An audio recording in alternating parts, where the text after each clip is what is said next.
जय हिंद साथियों, मैं रविश कुमार आपको आज फिर से आपके अपने YouTube channel perfect knowledge point पे स्वागत करता हूं। जैसा कि आप लोग को मालूम है कि हम डेली एक क्लास आप लोग को YouTube पर फ्री ऑफ कॉस्ट में केमिस्ट्री सब्जेक्ट का प्रोवाइड कर रहे हैं। फ़िलहाल अभी केमिस्ट्री चल रहा है। आगे इसी YouTube चैनल के माध्यम से आपको जनरल कंपटीशन के और बिहार बोर्ड के सभी सब्जेक्ट की तैयारियां कराई जाएगी। आज हमारे केमिस्ट्री क्लास का छठा दिन है। आज हम पढ़ेंगे एलिमेंट क्या होता है, धातु क्या होता है और धातु क्या होता है, विद्युत का चालक किसे कहते हैं, विद्युत का चालक किसे कहते हैं, कौन सी चीज़ विद्युत का चालक होता है, कौन सी चीज़ विद्युत का अचालक होता है। अर्थात कहने का मतलब है किससे विद्युत धारा आसानी से प्रवाहित हो जाती है और किससे आसानी से प्रवाहित नहीं होती है, और किसमें विद्युत धारा आंशिक या पूर्ण रूप से प्रवाहित होती है। मतलब आंशिक रूप से प्रभावित होती है या कम मात्रा में प्रभावित।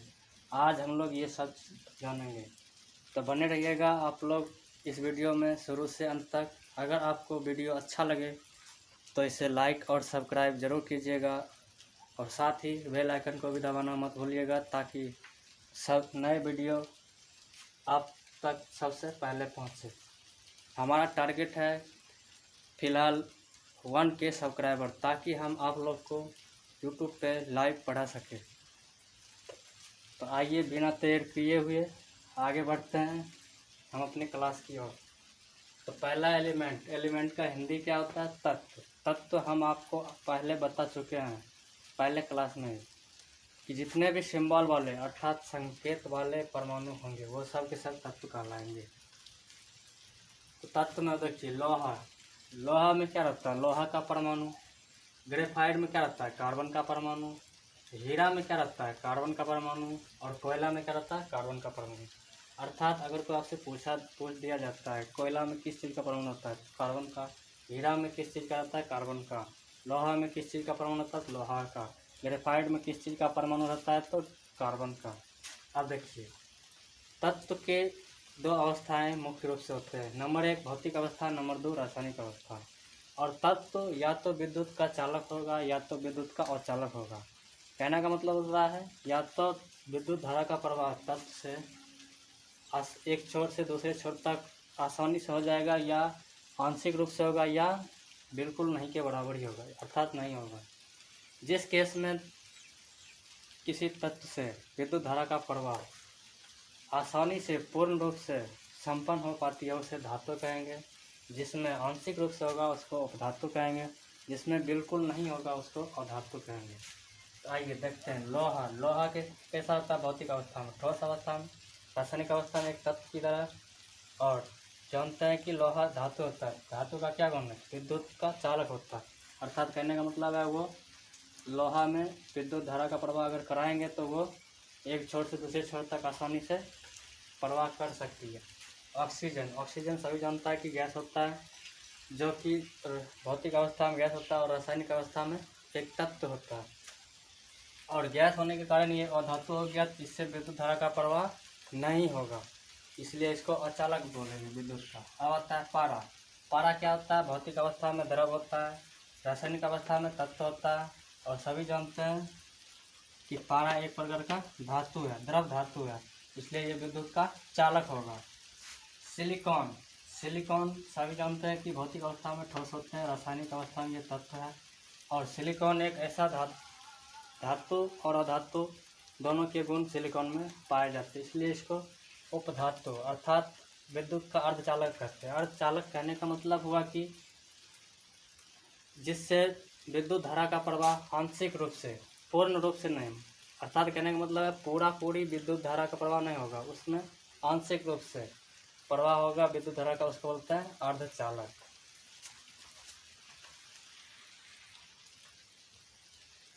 अब देखिए अब आते हैं धातु और अधातु। अर्थात कहने का मतलब है मेटल और नॉन मेटल में डिफरेंस जानते हैं क्या होता है, दोनों के बीच अंतर क्या होता है, या दोनों की परिभाषा क्या होता है, किसका अधिक होता है, किसका क्या कम होता है, उस सब चीज़ देखते हैं। धातु को इंग्लिश में मेटल कहा जाता है। धातु को चालक भी बोल सकते हैं, सुचालक भी बोल सकते हैं। और धातु को इंग्लिश में नॉन मेटल कहते हैं, और धातु को कुचालक भी कहते हैं और अचालक भी कहते हैं। तो देखिए धातु में क्या होता है, धातु जितने भी धातु होते हैं वे सब का सब इलेक्ट्रॉन त्याग करना चाहते हैं, मतलब वो अपना अष्टक पूरा करने के लिए, कहने का मतलब है वो अपने बाहरी कक्षा में 8 इलेक्ट्रॉन को बनाए रखने के लिए या अष्टक पूरा करने के लिए, अस्थायी होने के लिए वो अपने बाह्यतम कक्षा से इलेक्ट्रॉन को त्यागना चाहते हैं, मतलब दूसरे परमाणु को देना चाहते हैं। बाह्यतम कक्षा के इलेक्ट्रॉन घूमते रहते हैं, बाह्यतम कक्षा धातु के बाह्यतम कक्षा में जो इलेक्ट्रॉन होते हैं वे घूमते रहते हैं। यही कारण है कि धातु चमकता हुआ दिखाई पड़ता है, ठोस अवस्था में होता है। धातु कैसा अवस्था में, भौतिक रूप से वो ठोस अवस्था में होता है। धातु में तन्यता होती है, तन्यता कहने का मतलब है उसको एक छोटी सी धातु से हम बहुत दूरी तक, कहने का मतलब अधिक लंबाई तक की उसको तान करके, मतलब जैसे तार की तरह बनाते हैं ना उस तरह से बना सकते हैं, उसी बोल सकते हैं तन्यता। धातु में आघात वर्धन होता है, मतलब अगर हम धातु को, एक मोटी चौड़ी धातु को अगर पीटते हैं तो पीटते पीटते उसको उससे पतली चादर बना सकते हैं, उसे बोलते हैं आघात वर्धन। धातु का घनत्व ज़्यादा होता है, स्वाभाविक है, जो ठोस रूप में रहता है उसका घनत्व ज़्यादा होता है। धातु किस रूप में रहता है, ठोस रूप में रहता है। आप घनत्व कहने का मतलब क्या होता है, ये देखिए मान लीजिए ठोस है, इसका कण क्या है, काफ़ी सटा सटा हुआ, और यहाँ पर एक है द्रव, इसका कण क्या है, बहुत हटा हटा। हम कह सकते हैं इसकी अपेक्षा यहाँ का घनत्व ज़्यादा है और इसकी अपेक्षा यहाँ का घनत्व कम है। जिसका घनत्व ज़्यादा होगा वो अधिक ठोस अवस्था में रहेगा। तो धातु ठोस अवस्था में होता है, इसलिए इसका घनत्व क्या होता है, ज़्यादा होता है। जिसका घनत्व ज़्यादा होगा उसका गलनांक भी ज़्यादा होगा, मतलब उसको अधिक ताप पर उसको गलाया जा सकता है।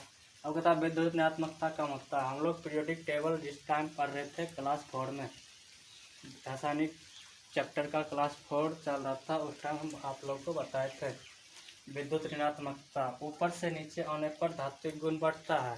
धातु में जैसे धात्विक गुण जैसे जैसे बढ़ेगा वैसे वैसे विद्युत ऋणात्मकता कम होगी। धातु की विद्युत ऋणात्मकता कम होती है। क्यों कम होती है, क्योंकि ऊपर से नीचे आने पर धात्विक गुण बढ़ता है और परमाणु का आकार भी बढ़ता है, जिससे परमाणु की त्रिज्या बढ़ती है, जिससे नाभिक और बाह्यतम कक्षा के इलेक्ट्रॉन के बीच जो बंधन रहता है वो धीरे धीरे कमज़ोर होते जाता है, अर्थात इलेक्ट्रॉन बंधुता, मतलब इलेक्ट्रॉन को बांध कर रखने की क्षमता जो है वो कमज़ोर होती जाती है, इसलिए इलेक्ट्रॉन बंधुता घटता है। इलेक्ट्रॉन बंधुता जैसे ही घटता है वैसे ही विद्युत ऋणात्मकता भी कम होते जाता है। आयनिक विभव कम होता है, अर्थात कहने का मतलब है हम आप लोग को बताए थे ऊपर से नीचे आने पर परमाणु का आकार बढ़ता है। परमाणु का आकार अगर बढ़ता है तो बाह्यतम कक्षा से अगर हमें किसी इलेक्ट्रॉन को निकालना है तो उस इलेक्ट्रॉन को निकालने के लिए हमें कितनी ऊर्जा की आवश्यकता पड़ेगी, स्वाभाविक है कम ऊर्जा की आवश्यकता पड़ेगी, तो आयनिक विभव भी कम होगा। जितना ऊर्जा उस इलेक्ट्रॉन को निकालने में लगती है उसी को बोला जाता है आयनिक विभव। तो आयनिक विभव घटता है, ध्वनि उत्पन्न होता है। अगर धातु को पीटा जाए या किसी चीज़ से टकरा जाए तो उससे क्या होता है, एक प्रकार की स्वर उत्पन्न होता है जिसे ध्वनि कहते हैं, अर्थात ध्वनि उत्पन्न होता है। अब होता अधातु में आ जाए, अधातु को कुचालक कहा जाता है, अचालक कहा जाता है और नॉन मेटल भी कहा जाता है। अधातु में क्या होगा, जस्ट धातु का उल्टा। कहने का मतलब है अगर धातु इलेक्ट्रॉन को त्यागता है तो अधातु क्या करेगा, इलेक्ट्रॉन को ग्रहण करेगा, मतलब दूसरे से इलेक्ट्रॉन ये लेना चाहेगा ताकि इसका अष्टक पूरा हो सके। इसका कहने का मतलब है कि अधातु के बाह्यतम कक्षा में इलेक्ट्रॉन की संख्या स्वाभाविक या 5 से बेसी होगा या 5 से अधिक होगा। अब कहता है अधातु चमकते नहीं है क्योंकि उसके बाह्यतम कक्षा में इलेक्ट्रॉन ज़्यादा रहता है, स्वाभाविक है लेना चाहता है किसी से, उतना घूमता नहीं है धातु की अपेक्षा, और अधातु चमकते नहीं है, धातु जबकि चमकते। विद्युत के कुचालक होते हैं, अर्थात कहने का मतलब अगर अधातु से विद्युत धारा को प्रवाहित किया जाएगा तो उससे विद्युत धारा का प्रवाह एक छोर से दूसरे छोर तक नहीं होगा। घनत्व तो कम होता है क्योंकि ये अधिकांश धातु द्रव रूप में भी पाया जाता है, इसलिए वो उसका घनत्व जो है कम रहता है धातु की तुलना में। गलनांक कम होता है, जिसका घनत्व कम रहेगा उसका गलनांक स्वाभाविक है कम रहेगा। अब कहता है ध्वनि कम होता है। अगर हम धातु को पीटे, लकड़ी को पीटे, कितना बता, एक हम धातु ले लिए, मतलब किसी लोहा को ले लिए और एक लकड़ी को ले लिए, दोनों को पीटेंगे, किसका आवाज़ ज़्यादा निकलेगा, स्वाभाविक है लोहा में आवाज़ ज़्यादा निकलेगा और लकड़ी में आवाज़ कम निकलेगा। अर्थात कहने का मतलब है लोहा में ध्वनि अधिक उत्पन्न होगी अधिक जोर से और लकड़ी में कम जोर से। इलेक्ट्रॉन बंधुता ज़्यादा होता है। हम आप लोग को बताए थे कि किसी पीरियोडिक टेबल में अगर बाएं से दाएं जाते हैं, किसी नहीं मतलब मॉडर्न पीरियोडिक टेबल में अगर हम बाएं से दाएं की ओर जाते हैं तो अधात्विक गुण बढ़ता है। अधात्विक गुण बढ़ने का कारण है कि परमाणु का आकार जो है छोटा होता जाता है, त्रिज्या छोटे होती जाती है, नाभिक का पकड़ मजबूत होते जाता है, इसलिए इलेक्ट्रॉन को बांध कर रखने की क्षमता जो है वो अधिक हो जाती है, मतलब इलेक्ट्रॉन बंधुता बढ़ता है, इसलिए इलेक्ट्रॉन बंधुता ज़्यादा होता है। अब कहता है विद्युत ऋणात्मकता ज़्यादा होता है। जो ही इलेक्ट्रॉन बंधुता ज़्यादा होगा त्यों ही विद्युत ऋणात्मकता भी ज़्यादा होगा। अब अगला है आयनन विभव ज़्यादा होता है। मान लीजिए अगर हम बाएं से दाएं जाते क्या होता है, परमाणु का आकार छोटा होता जाता है। अब मान लीजिए हमको 5250 इलेक्ट्रॉन निकालना है, आकार छोटा है, इसमें क्या होगा, ज़्यादा एनर्जी देना पड़ेगा उस इलेक्ट्रॉन को निकालने के लिए। तो वो जो एनर्जी देते हैं उसी को बोलते हैं आयनन विभव। तो वही आयनन विभव ज़्यादा लगेगा, आयनिक ऊर्जा ज़्यादा देना पड़ेगा तब जाकर निकलेगा इलेक्ट्रॉन, इसीलिए आयनन विभव ज़्यादा होता है। अब देखिए अगला टॉपिक है उपधातु। कहने का मतलब है ऐसा परमाणु या तत्व जिसमें धातु और अधातु दोनों गुण मौजूद रहेंगे उसको बोलेंगे उपधातु। कहने का मतलब है अगर हम विद्युत धारा का प्रवाह उस चीज़ से करेंगे जिसमें कि विद्युत धारा का प्रवाह कम रूप में अर्थात कहने का मतलब आंशिक रूप से होगा, पूर्ण रूप से नहीं होगा, तो उसको बोलते हैं उपधातु। उपधातु होता क्या है, भौतिक अवस्था में वो ठोस होता है, ठोस अवस्था में होता है उपधातु। विद्युत चालक कम होता है, कहने का मतलब है विद्युत का प्रवाह उससे कम मतलब आंशिक रूप से होता है। उपधातु का उपयोग क्या है देखते होंगे, विभिन्न सारे इलेक्ट्रॉनिक उपकरण जिसमें कि उपधातु का उपयोग किया जाता है। उपधातु जैसे हम देख लीजिए सिलिकॉन हो गया, बेरिलियम हो गया, ये जर्मेनियम हो गया, आर्सेनिक हो गया, ये सब के सब उपधातु हैं।